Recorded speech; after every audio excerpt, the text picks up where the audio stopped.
વિશાળ હરમતિયા ગામમાં રસ્તાને લઈને જે વિવાદ ચાલી રહ્યો છે તેમાં એક બહેનના ઘરના દરવાજાની સામે બેલા મૂકી દેવામાં આવેલ હતા અને એ જ બેલા ધારાસભ્ય ગોપાલ ઇટાલિયાએ હટાવ્યા હતા અને ત્યારબાદ તાલુકા પ્રમુખે પાછા ત્યાં મૂકી દીધા અને બીજા જ દિવસે જ્યારે હરેશભાઈ સાવલિયા એ બેલા હટાવવા માટે ગયા તો તંત્રએ અને પોલીસે તેમને રોક્યા. આ સમગ્ર મામલો કોર્ટ પર દાખલ થયો છે અને આજે આપણે તેમના વિશાળ હરમતિયા ગામના ગ્રામ પંચાયતના વકીલ પંકજભાઈ રૂપાપરાને મળીશું. તો સર, આ સમગ્ર મામલો છે શું? મામલો જોઈએ ને તો આજથી લગભગ પૂરા 3 વર્ષ પહેલાં 29/7/2022ના રોજ જુનાગઢ નામદાર કોર્ટમાં રેગ્યુલર સિવિલ સ્યુટ 152/22થી આ કેસ દાખલ થયો હતો કે ઘરની આગળ જે બેલા મુકાયેલા છે એ બેલા ગેરકાયદેસર છે અને એમને હટાવવામાં આવે. આ દાવો નામદાર કોર્ટ જુનાગઢમાં દાખલ થયો હતો. એમાં ગ્રામ પંચાયતના એડવોકેટ તરીકે હું એડવોકેટ પંકજ રૂપાપરા એમાં જોડાયો હતો. મેં એમાં રિપ્લાય ફાઇલ કર્યા છે અને મારા એવિડન્સ આપ્યા છે. હવે આ સમગ્ર મામલો અત્યારે એક બાજુ આમ આદમી પાર્ટી છે અને એક બાજુ ભાજપ છે. હવે બેલા તો ત્યાંના ત્યાં જ છે, પણ મામલો સમગ્ર ગુજરાતમાં દિવસે ને દિવસે ખૂબ પ્રચલિત બનતો જાય છે. આ મામલો ખરેખર મામલતદાર સાહેબ અથવા ટીડીઓ સાહેબ દ્વારા આ મામલો સુલટાવી શકાય એવો છે, પણ ના છૂટકે આ બેનને નામદાર કોર્ટ સુધી આવવું પડ્યું છે. તમને શું લાગે છે કે આમાંથી સાચું કોણ છે? ખરેખર આ જોવાની જવાબદારી તો સરકારની છે. જો સાચું આ બેન હોય તો એમની જે ઘરની આગળ જે દિવાલ થઈ છે એ દિવાલ તાત્કાલિક ધોરણે નીકળવી જોઈએ અને જો એ ગેરકાયદેસર હોય તો ત્યાં કાયદેસરની દિવાલ થવી જોઈએ. પણ આમ લોકો આ જે મેટર છે એનો દિવસે ને દિવસે પ્રચાર વધારે કરે અને લોકો હસે એવો આ કેસ અત્યારે બનાવી દીધેલો છે.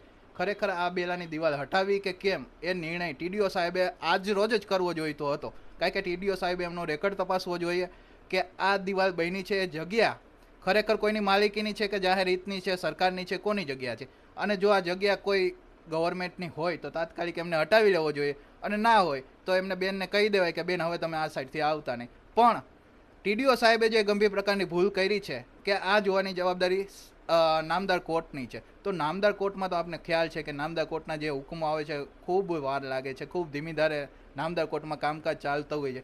અને આ દાવામાં લગભગ 7 તો ડિફેન્ડન્ટ છે. ઓલરેડી 7 ડિફેન્ડન્ટ હોય, એમનો જવાબ આવે, એમના પુરાવા આવે, એમની આર્ગ્યુમેન્ટ થાય એટલે ઘણો લાંબો સમય લાગે. એટલે જે વ્યક્તિને ન્યાય મળવો જોઈએ એ વ્યક્તિને તાત્કાલિક ન્યાય ન મળે એટલે ન્યાયિક નિકાલ ન થાય ત્યાં સુધી આ વ્યક્તિએ રાહ જોવી પડશે. સાચું કોણ છે ખોટું કોણ છે તો જુનાગઢની કોર્ટ નક્કી કરશે, પણ આજ ટીડીઓ સાહેબની ફરજ હતી કે એમને આ ડોક્યુમેન્ટ તપાસી અને ન્યાયિક નિકાલ કરવો જોઈતો હતો.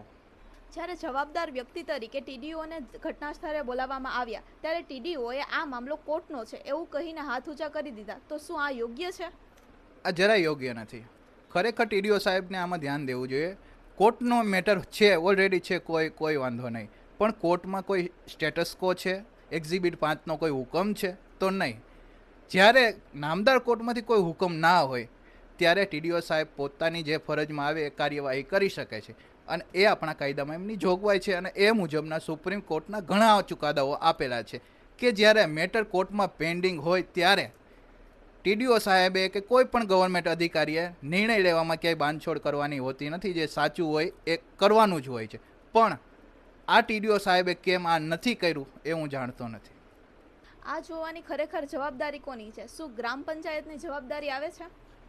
જો બેન, આ જોવાની જવાબદારી ખરેખર અને ન્યાયિક દ્રષ્ટિએ હોય તો ટીડીઓ સાહેબની છે. ટીડીઓ સાહેબ પ્રાંત મેન્યુઅલ 2007માં ચોખ્ખું અને સ્પષ્ટ લખ્યું છે કે જૂના ગામતળ જમીનમાં તાલુકા વિકાસ અધિકારી, નવા ઠરાવેલ ગામતળી જમીનમાં દબાણ મામલતદાર સાહેબે આવા દબાણ દૂર કરવા જોઈએ. નહીં કે છેક નામદાર કોર્ટના સુધી પહોંચી જાય આવી મેટરો ત્યાં સુધી. કારણ કે કાલ ઉઠીને કોઈ એમ કહેશે કે આ તાજમહેલ મારો છે ને બાજુમાંથી કોઈએ નીકળવું નહીં ને મેટર નાખી દેશે કોર્ટમાં અને પછી કોઈ પણ ગવર્મેન્ટ અધિકારી આવીને કહેશે કે સાહેબ નામદાર કોર્ટમાં કેસ ચાલુ છે ત્યાં સુધી અમે કાંઈ ના કરી શકીએ. તો આ વસ્તુ ના થવી જોઈએ.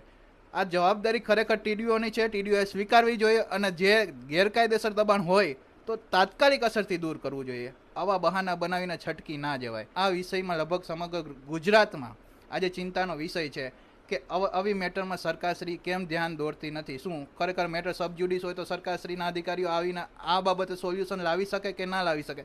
આવા પ્રશ્નો દિવસે ને દિવસે વધતા જાય છે. પણ આ બાબતે નામદાર કોર્ટમાં જો કોઈ મનાઈ હુકમ ન હોય, કોઈ વચગાળાનો હુકમ ન હોય, કોઈ પણ પ્રકારનો સ્ટે ન હોય ત્યારે મામલતદાર સાહેબ, ટીડીઓ સાહેબ, પ્રાંત અધિકારી અને કલેક્ટર સાહેબ તાત્કાલિક અસરથી આમાં નિર્ણય કરી શકે છે અને એ આપણા ભારતીય બંધારણમાં છે અને આપણી કાયદાની જોગવાઈઓમાં પણ છે કે આવા નિર્ણય તાત્કાલિક કરવા, જેથી કરીને આમ જનતાને કાયદા ઉપર વિશ્વાસ ટકી શકે.